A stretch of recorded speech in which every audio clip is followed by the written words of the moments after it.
Look, you said that you're looking at all the different religions, yeah? Once again, you said you don't accept idolatry and stuff. I accept that. I believe in that as well. I agree with you. Look, the first thing I want to say to you is, from a Muslim perspective, from an Islamic perspective, yeah, is that we would say the starting point for us is a very strict monotheism. Yeah. So for us, the starting point is like a monotheism, where we believe that there is an ultimate creator, sustainer, an ultimate power that initiated the universe. If that makes sense. Now, how feasible does that sound in your mind? How rational does that sound in your mind? Yeah, I believe that the creator is what brings life to the material realm. The material realm is just an illusion. Okay? We can't take any of this stuff with us when we go. So the idea of an immortal God from which we all originate gives us purpose. So you agree with that idea? You accept it, I mean? Do you believe in it? The creator, the creator gives life to existence, Right, okay. Confused, though. You said you were an empiricist. Empirical theology. You believe in evidence. Go on. But if you haven't got evidence for God, how can you then believe in I don't believe, for example, that the earth was created in 7 days. Because that's creation. There's a difference between a creator and creationism. Creationism is something different, okay? But as an empirical... So you're saying you reject kind of like the biblical narrative, but at the same time you don't reject the idea of an all-knowing, all-powerful creative force that started the universe? Correct. Yeah, okay. So alright, so what I was going to say now, since that's the case, now we have to define some of the attributes of this creator, yeah? Would you accept that some of the attributes are creative capacity or power or knowledge? Would you say that these are fundamental to such a force? Yeah, of course. Creativity. Yes. Muslim YouTube. So what?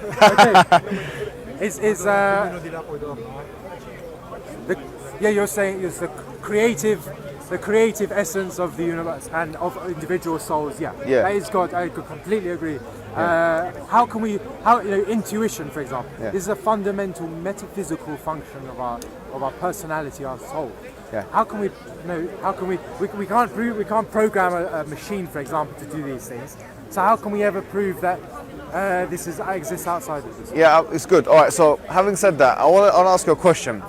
What's the most appropriate relationship you can have with such an entity? The most appropriate relationship is one of harmony, essentially. Okay? Essentially, when you live in harmony with mankind and with the planet, you are living in harmony with God. There is no separation between the effects that you enact upon the world and what comes to you, what moral consequences. Okay, I accept that to a certain extent. Let me tell you something. We have our own version of that, right? So we say, because if you look at the Eastern traditions, they do reference how to be one with God and these kinds of things.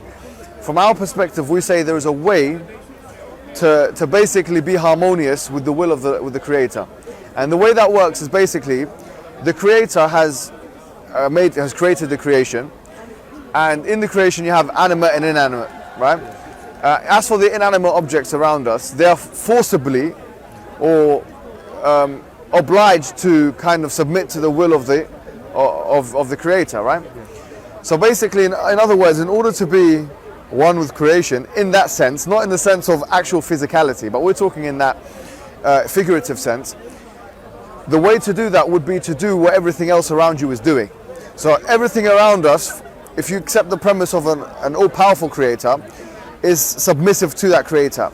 We would say by extension, it makes sense to also be submissive to the Creator in the same way that everything around us is being submissive. Does that make sense? I completely agree, Submissive to, but we know... the will of the Creator. Exactly, the will of the Creator, but never to an authoritarian figure. That's why I'm so against idolatry. Because these false prophets or these dogmatic beliefs, these are not creations of God, but they're creations of human beings. And so, never listen to a boss or something that doesn't agree with your own sense of morality that comes from within, but live in harmony with that intuition which comes essentially from God. Right, so let me ask you a question, because the thing is, it becomes very subjective when it becomes clouded in that kind of terminology. I'll be honest with you. Because what we would say is that if essentially our aim in life is to be submissive to God, right? In the sense that I've just aforementioned. If that's the aim of life or the purpose of life, surely there should be a uniform way, a universal way, that God has allowed human beings to be able to do that. A uniform, I agree. Yeah. So now, we would say this is the Islamic narrative. I'll be completely straightforward with you. Yeah. The Islamic narrative is that the way that happens is that the Creator communicates with the creation, and He does so through prophets who have come before time. Yeah. So prophets are a necessary extension of what is necessary to happen or appropriate between the Creator and the creation, or in this case human beings specifically, who are sentient beings and able to make their own decisions on free-willed creatures. So there was a need for prophets. There was a need for the communication between the Creator and the creation. And so prophets came before time. The Islamic narrative is that so long as humans were on earth, there were prophets preaching the message of what we'd call submission. Yeah.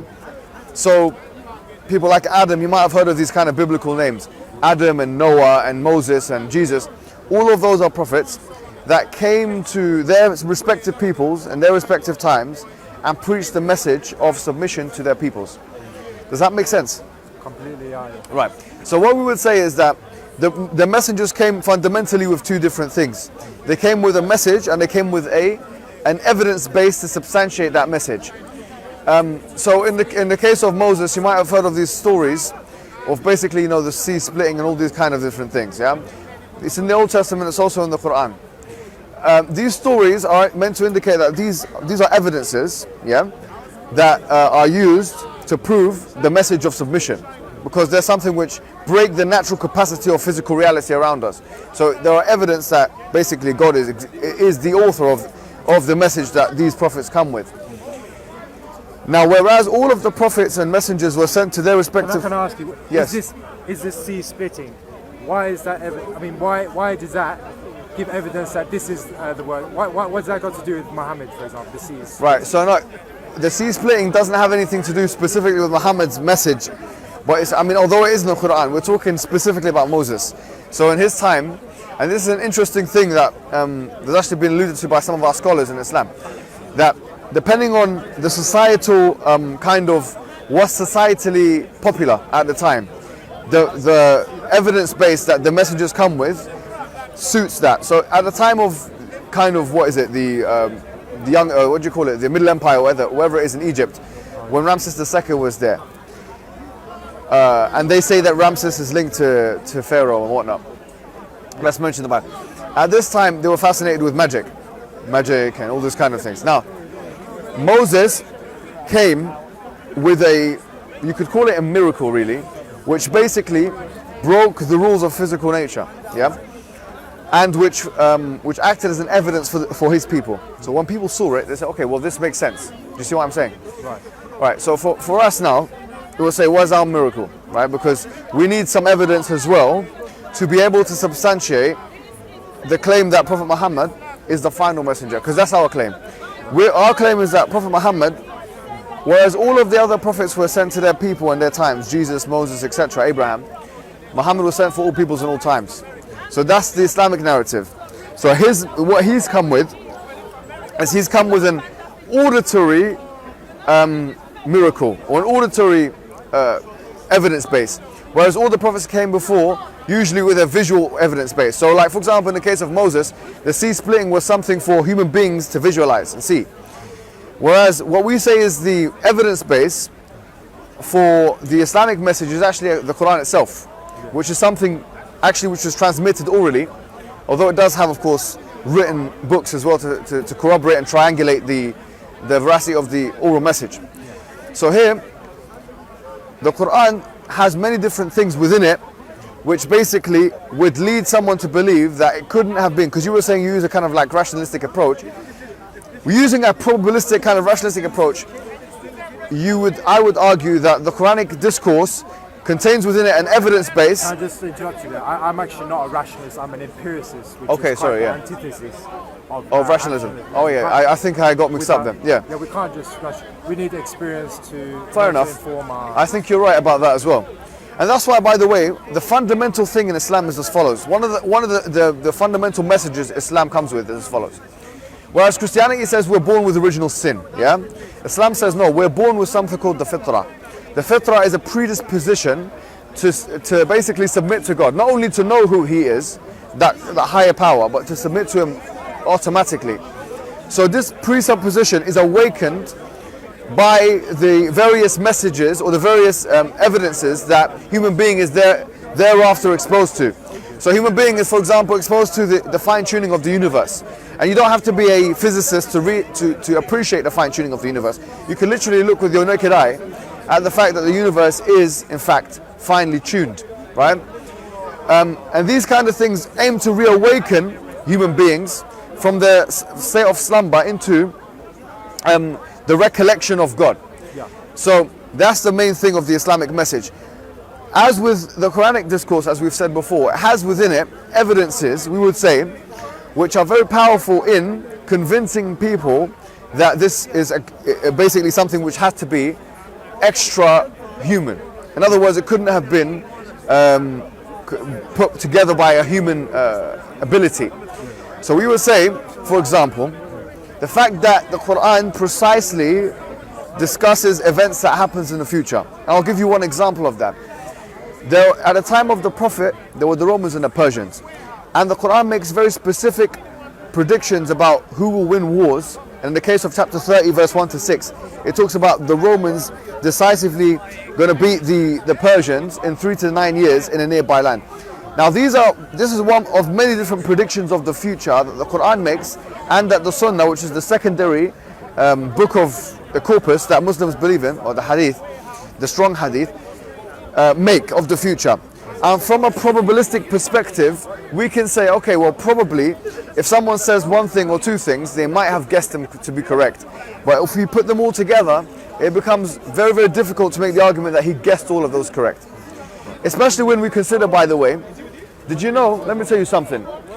In Jehovah's Witness, in the Church of the Jehovah's Witness, you know, they predicted, and by the way, they believed in this kind of thing where people were being, you know, divinely inspired. They predicted that the Day of Judgment will be in the year 1977. You know that. And when that year when the Day of Judgment didn't happen on that year, they called it the Great Disappointment. Because, I mean, I don't know why anyone would be disappointed for the Day of Judgment not happening, but they called it the Great Disappointment. The reason why is because the prediction didn't materialize. And that has repercussions and ramifications for the message, because it couldn't have been divine if it didn't materialize, because it was meant to be from an all-knowing source. Yeah. Can I ask you about the Quran? You know, they're saying the Quran predicted the Romans were going to defeat the Persians, yeah. Well, wasn't the Romans, didn't the Roman Empire fall before? The Roman Empire fell at or you're talking about the Holy Roman Empire. I'm not talking, first of all, there's two Roman empires, right? So the Roman Empire started in the year 31 BC, yeah? The Gallic Wars and stuff like that, whatever, and it continued on. But then the Holy Roman Empire started, okay? Now, the Byzantine Empire, which was what was around at the time of the Prophet Muhammad, and continued on until the 1400s, this is what we're referring to. Okay. But the Roman Empire, as you would have known from the history lessons that you'd have done, were in constant wars with the Sassanid empires, or they're also called the Sassanians, something like this, yeah? Basically the Persians. And this was referred to in the Western history books as the Roman Sassanid Wars. Now, the point is, the Roman Empire, as you would have known, from the year 400 onwards, and the Prophet came around 630, around that time, so from the 7th century. But from that year, from that time period, it was going down. There was a degeneration of the Roman Empire anyways. And so the Sassanid Empire was much stronger.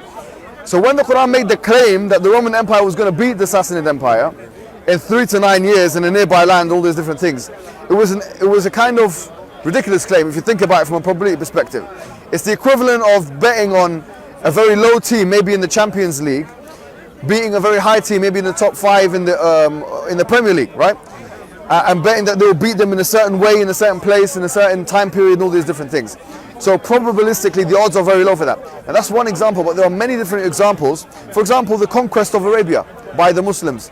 The fact that other nations will fall into the hands of the Muslims, like Egypt and Yemen and Syria and Jordan, and Pakistan and India, Sindh wal Hind, and all these different places which are now part of the Islamic Empire, have been predicted to be conquered by Muslim hands, basically. So all of this is, when we put this into a probability generator, it becomes very difficult to argue that this all could have been guessed. And I would actually argue and make a very daring claim here and say this kind of frequency and accuracy of predictions has never been predicted by anyone. I don't know of any human being. If you want to bring Nostradamus or the Jehovah's Witness or anyone that have made predictions of the future with this much frequency and detail, which have actually materialized in the way that they've materialized. Sounds good. Yeah, sounds quite interesting. Do you see what I'm saying? Yeah. So here, when we say we have evidence for the veracity and the truthfulness of Islam, we're not just saying that we have kind of superfluous evidence or kind of arbitrary subjective type evidences. Our evidences are probably are actually can be analyzed objectively. Do you see what I'm saying?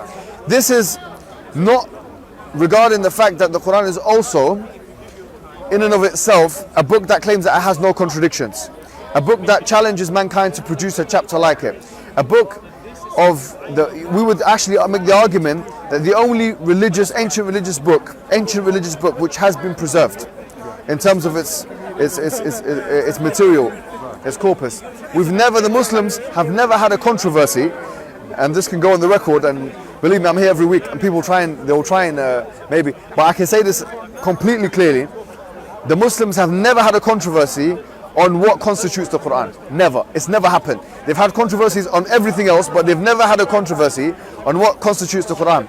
The Christians, on the other hand, they are differing on how many books are in the biblical canon. The Protestants say 72 books. The Protestants say 66. The Catholics say 72. The Eastern Orthodox say 81. So here, we don't even know how many books are in the Bible, let alone the manuscripts and these things. So here, what we're saying is not only do we have evidences that are analyzable, if that's a word, but also we have that which is necessary for a book to be a word of God, a preserved book, free from contradiction and unimitable. So with that, do you see the power of the argument? Yeah, no, I believe that it's a bit like when you buy a software for the first time and you install updates. Yeah. It's like Christianity came along, that was one update, and we've had Islam, that was the final. I think that's a good way. The thing is that the only problem was in any religion is violence, as you know. Yes. We've always seen this violence in all religions. I'm not trying to blame any. Yes, yeah. I think that the only problem is that the thing that people blame Islam for is why are they so violent in that area? Yeah. They have to kind of look at themselves. You're right. The Western intervention.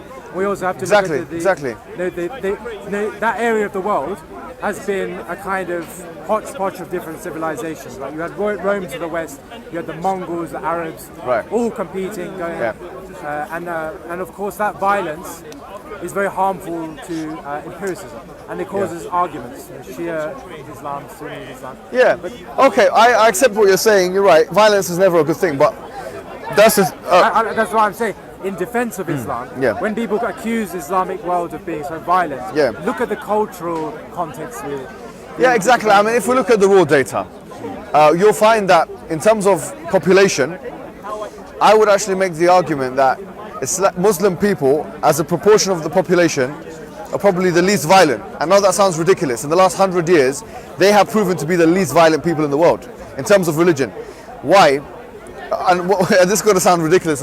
Some guys laughing their head off at home there, believe me. But if you count the amount of people that have died as a result of the imperialistic wars of World War I, World War II, also if you count the 4 wars of America, and if we consider state violence as a kind of violence, which there's no reason for us not to, we'll come to the conclusion that the most violent people have been atheists like Stalin and others, and Christians. If you consider Hitler a Christian, I don't know what he considered himself, and people like him, and so on and so forth. Islam actually fares reasonably, and in the grand scheme of things, as a proportion of the population, especially if we talk about the colonial period, because most of the Muslim world was subjugated under the colonial Western rule, it fares actually quite well. But having said that, because of kind of the post-Cold War terroristic backlash that we've been getting, and the focus on terrorism, so a lot of people now will think of Islam as a violent religion. But we shouldn't think, just looking at the raw data, of Islam as any more or less violent as other world faiths who have proponents of those faiths actually performing more violence in the span of the last 100 and 150 years than Muslims. But going back to what I was saying that, look, we have an argument for basically the truthfulness of Islam. Yeah? I'm not going to lie to you. I just want to be straightforward with you. Yeah, because I like you. You know, you're a nice guy. You dress well. You know, I came here I didn't even dress properly today. You know what I mean? So I just came. You know, I wasn't gonna come today, but I'm happy I did because I had a conversation with you. Yeah. Listen to me. I'm going to tell you directly. I believe that the purpose of life is to worship God through submission. Not only is that the case, I believe that the guidelines for human beings is therefore the Quran, because it's the final book for the reasons I've mentioned. So if we want to live a fruitful life which is in compliance with the will of God, it's got to be done through the injunctions of the Quran and the Sunnah. Now, I've given you the reasons why, like I've given you somewhat of an epistemological base as to why we believe in what we believe. Do you accept that epistemological base that I've given you is an argument which can be accepted or should be accepted based on the evidence that's put forward? I agree completely. I think that unless someone comes up with a more up-to-date version of truth, theological truth, yes, I suppose it makes sense to accept that as the most up-to-date. Fantastic. So what we can do is we can do the Shahada, right? Now the Shahada is the declaration of faith. Now do you believe in what I've just said? Do you agree that the Quran is probably the word of God based on what I've told you? Yeah. Okay. So what you do now is it's good now to become a Muslim. And what the word Muslim actually means is someone who submits their will to God. As we've said in the beginning, that's the whole point of it. And what I'll do is I'll give you my number, and me and you will discuss more, like, you know, how to kind of perform your rituals and these kind of things. We'll get you a package of things to do and watch and stuff like that. We'll take it easy on you. But how do you feel? Should we go for it? Yeah, no, I wouldn't call myself not a Muslim. I'm already practicing Muslim in many respects, so yes. It's nothing new for me, but I would very, very much like that, yeah. Would you like that? Okay, let's do it then. So I'm going to say it in Arabic, you answer, you just kind of follow what I say, and then I'll say it in English, okay? Yeah, you say yeah, I'll say it in Arabic first. So follow what I say. Ashhadu. Wait, one second. You have to say it in English. Yeah, I'll say it in Arabic, and then you say it in Arabic. And then, shall I say it in English first? No, you say it in Arabic. Yeah, okay, fine. Alright. So, alright. So say, Ashhadu. Okay, what does it mean though first? Oh, okay. So. No, you can't, I can't say it. Alright, sorry. I'll say it first. So what you're going to say is, I bear witness that there's only one God worthy of worship, being submissive to, which is, we believe, the God that we talked about. Yeah, and that the Prophet is the final messenger. Okay. Yeah, okay. Ashhadu alla ilaha illallah wa ashhadu anna Muhammadan Rasulullah. Well done. Now you're part of the family, my friend. Welcome to Islam. How you doing? Well, now. Nice to meet you on Eid as well. You accept Islam, mashallah. Alhamdulillah. Well, we're all here, brothers and sisters. No sins on your slate. No sins on your slate. So now you're. Every week somebody. Alhamdulillah. Every week somebody. Listen. Started on a video and he ended up in Islam. Every single week, God bless it. Alhamdulillah, we keep it going, man. We keep it going, guys, and contribute to it. Alhamdulillah, listen, I'm going to give you my number off camera. And then you can call me for anything you need, yeah? And by the way, we're probably going to get something to eat afterwards, so you're definitely invited. Today's Eid, by the way, it's one of the extensions of Eid, so you're already in a Muslim celebration, isn't it? Alright, do you want me to give you my number? Have you got your phone with you? MashaAllah. Smart man. Muhammad. Yeah, yes, I know. Assalamu alaikum, man, to the camera, bro. Assalamu alaikum wa rahmatullah. Make sure to subscribe to the guy's page.